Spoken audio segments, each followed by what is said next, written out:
Hey guys, before the video starts, I just need to apologize. There were some technical difficulties as Ryan and I were recording a batch of videos.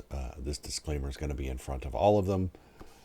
But so I apologize for the audio on Ryan's end. We had compound issues, some at his end, some at my end, that I didn't catch until we were done. I've cleaned up the audio as best I can. All the opinions are still valid. All of the recommendations are still solid. So I apologize. We have worked through those and we should be good to go next time. Take it easy and enjoy the episode. And the ending may not have gotten to me because I had already decided I was fully in. That could be. It would be like, at a certain point, it's just like, okay, wherever you want to take me now, just this is a Disneyland ride. I've had my fun. Whatever you want to do, wherever you want to take me, I will go there with you.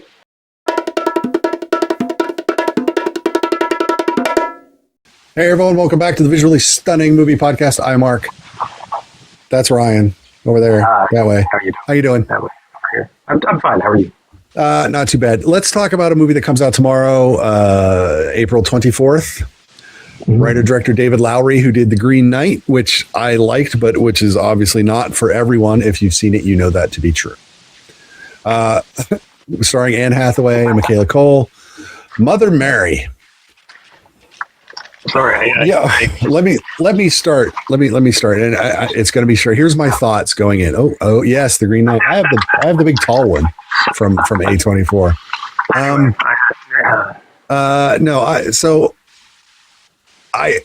I liked this movie a lot until it got to the end when it decided that it didn't know what it was. But I really did enjoy the interplay and the discussion and all of that stuff. And then it just kind of went at the end. And so I don't know how I feel about that. I don't know where you went going in and how you came out. I kind of liked where it went. Yeah.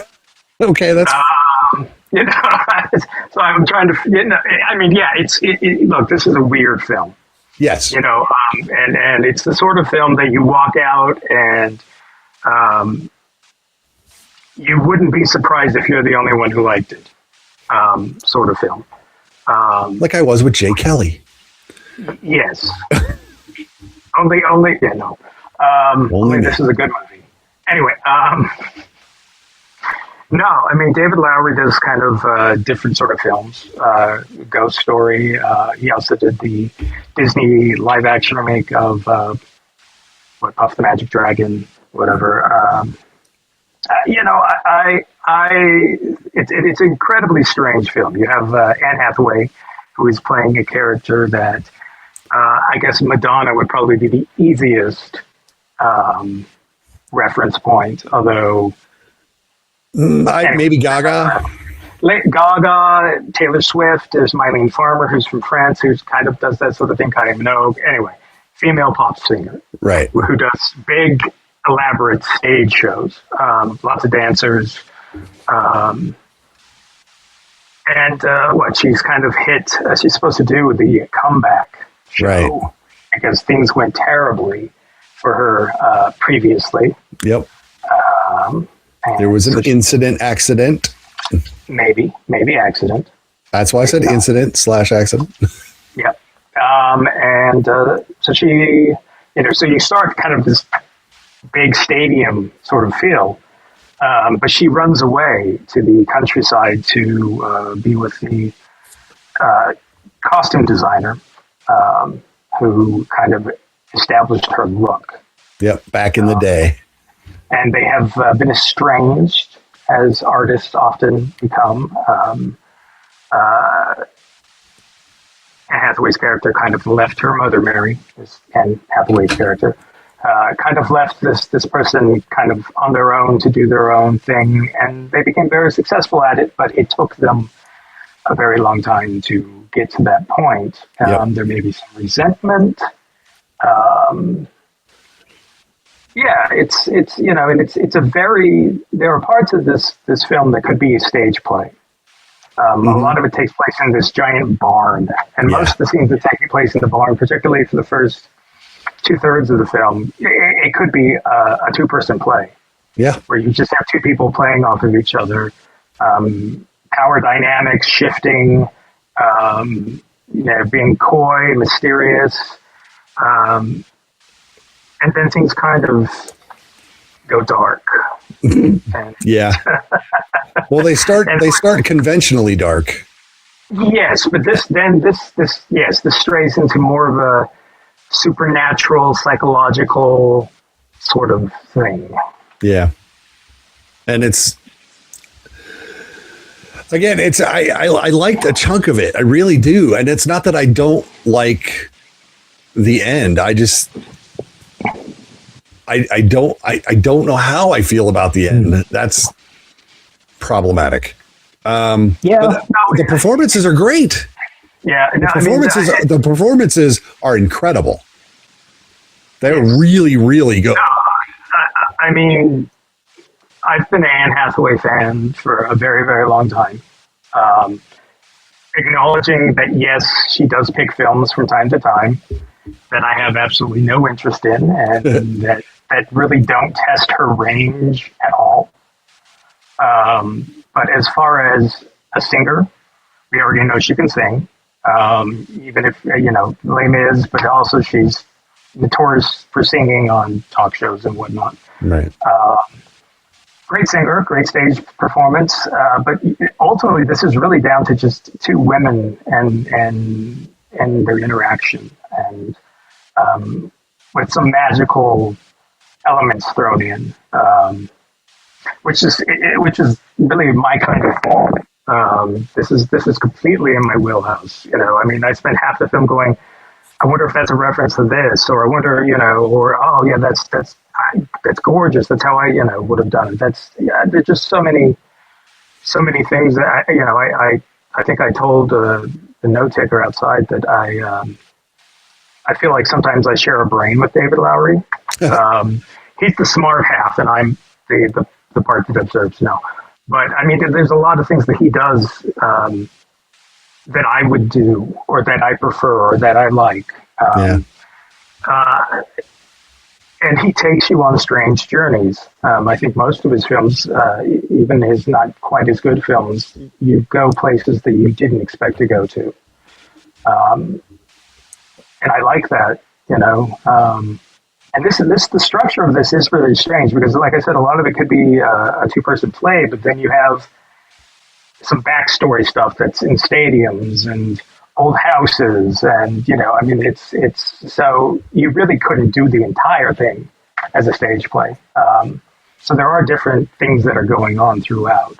Yeah. There's memories, but memories are almost these kind of distorted, haunted things sometimes, and which is kind of how some memories become, and whatnot. And I just think that he sneaks in sort of this magical element. And quite honestly, would this film work without that element? And I don't know that it could. I think it's a lyrical film. I don't know. I mean, cinematography is beautiful. It is. And again, that's what like every aspect of this film is top notch. But I mean, the ending isn't exactly what you. It's a little ambiguous. It's a lot ambiguous, but okay. It's not the ending that perhaps you would, as a traditional audience, want, because there's not really there's a resolution of sorts, but not really. Right. Not the one that matters. And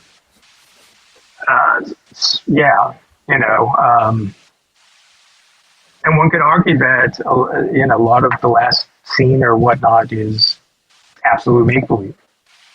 A few of these scenes could be absolutely make-believe and never really happened. But I could see how the ending would not excite you. Yeah, but it was gorgeous to watch. It was gorgeous to listen to. It just, that part of the script, the actual content, I guess, is what I didn't like. All the building blocks, every piece of it I liked. I just didn't like what it was doing. And so I think that's fair. I was kind of taken with it My sister is a tailor who has done some pop stars in her life. And so I also kind of felt like I was getting to see a little of my sister that I don't get to see a lot of the time. Right. In the sense that, I don't watch my sister, measure people and whatnot, which is what she does. She does a lot of fittings and adjustments, and she does costume creation as well. She's not as much of a designer, but everything else she does, the builds. And so there was that part of it too, that I was watching it and being, I was interested from that angle as well. It's funny. We don't often see our siblings or friends in a work environment. So it's kind of exciting to get a film that is something like what she does. She, Olivia Rodrigo, she's done stuff for her, not any of her big plays or performances and stuff, but she's fitted with her and whatnot. So it's not completely unreasonable, for me to think things, but my sister's very talented. Let me put it that way. She's the success. My sisters are the successful ones in the family. We have a successful mother, and then we have the successful other sister who is the costume maker. So I'm trying to keep up, really. There you go. You'll get there. But anyway, so there was that element of the film as well. And I think being a theater person, I love costumes. Like I could never make one, and I couldn't really design one either. But I love, when living in England, I would always go over to, they'd have, the V&A or wherever, where they would have some various costumes or fashion thing. And a lot of it I would just look at and think, oh, well, that's cool. And, I couldn't tell you how or what or, the technical aspects of things, but I do like pretty fashion. And I do have, I love music. I do have CDs behind it, which if you don't know what those are, well, anyway. So this checked off a lot of boxes for me. And I love, I've seen Madonna a couple of times, Kylie Minogue a few times, Taylor Swift on the last tour. So I've seen a lot of the things that this was referencing as well. And to the point, at some point, times I was like, oh, that's very this person or that's very that person. But the whole thing isn't very one person. Yeah. Which maybe was intentional, maybe it wasn't, but I found it interesting that there were moments in the film where I would be like, okay, they're clearly going for this artist, or they're going for that artist, or maybe they're actually going for this one at that point. Anyway, but it was so, there is an individuality in the performances as well. Sorry, I'm kind of going off, but no, you don't get the music nerd a lot. No, I don't, and I love it. And I love big productions. I love over the top.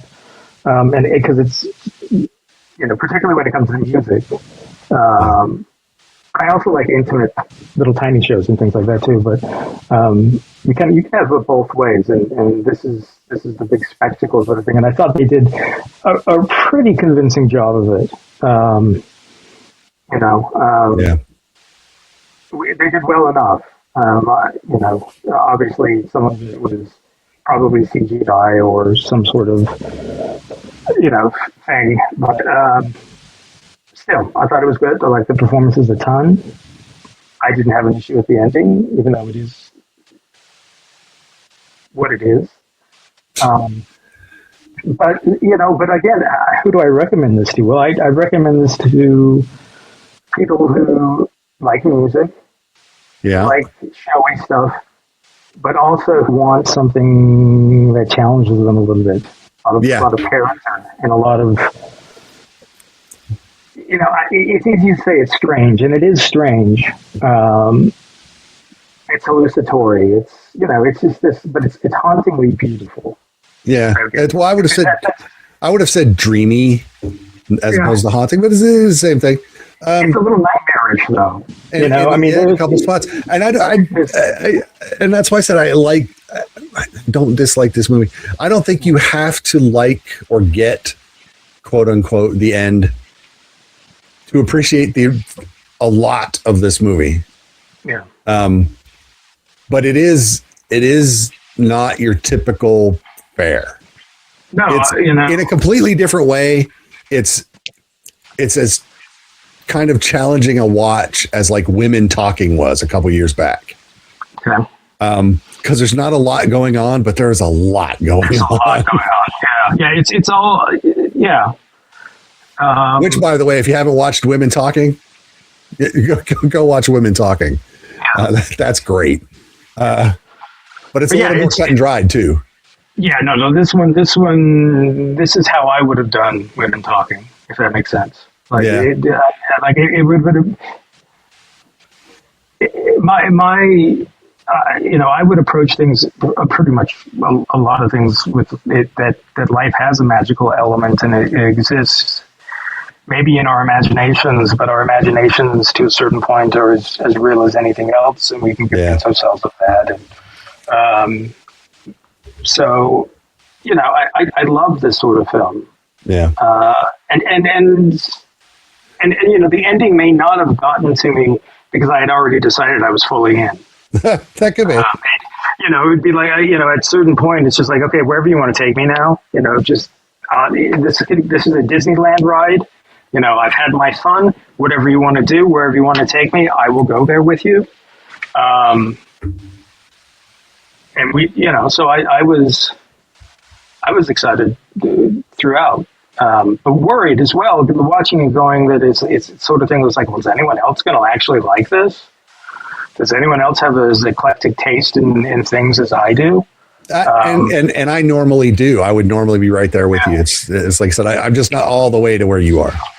So. Yeah, I mean, you'll probably see this in my favorite films of the year. There's just so much that they could have tripped on. I think if it felt like it was ripping off a particular character, and I think some people will think that it is just, ripping off, Madonna or Lady Gaga, but there's a lot more complexities and things going on there than I think you realize. Stage performance and whatnot, but I don't know. I thought it was a good soundtrack. Although I got the soundtrack before I saw the film, but I didn't listen to it on purpose. Because I didn't want to go in with any kind of preconceived idea of what if the songs aren't good, right? Then how does that impact the film, or what if they don't work outside of a film because they're written for a film? Yeah, they're songs that are written specifically for this film. But I think they're pretty good, actually. I think it's a pretty good soundtrack. And I would love to see a performance at, if not the Academy Awards, the Golden Globes or something. Right. And I don't know, that would require it being nominated and whatnot. And as far as I'm concerned, it should be, but the music categories have always bewildered me. Right.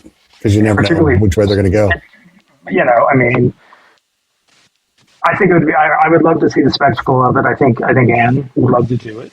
I think Anne would love to go out and sing these songs and do an actual, big stage performance of them. And I'd like to see that. There you go. So this Mother Mary it's a difficult recommend, just because it's so unusual. But if you want to be challenged or just not even looking for the challenge, if you just want to see something that's a little different, I think this is something you might be able to enjoy. And I believe it comes in at under 2 hours, which was nice. Yes, it did. It was just over hour 52. Yeah, there we go. Yeah, so there we go. So it's compact. Yeah. But it's never slow and it's never long and it doesn't rush. That's for sure. No. So, but there's no pie eating scene. Yeah, there you go. Which is, if you know, you know. Yeah. No, yes, I think if you're adventurous, you like art house films, you like things that are a little dark. This is a little dark and right up my alley. Loved it. Yep. There you go. So that's it. Mother Mary in theaters, April 24th. Don't forget to like us, follow us on social media. Go to the website, vsmoviepodcast.com. If you're watching on YouTube, click subscribe. That would be lovely as well and would help us out in many, many ways. Till we talk to you again, be good, stay safe. I'm Mark. That's Ryan. Bye, Ryan. Thanks, guys. And we'll talk to y'all later.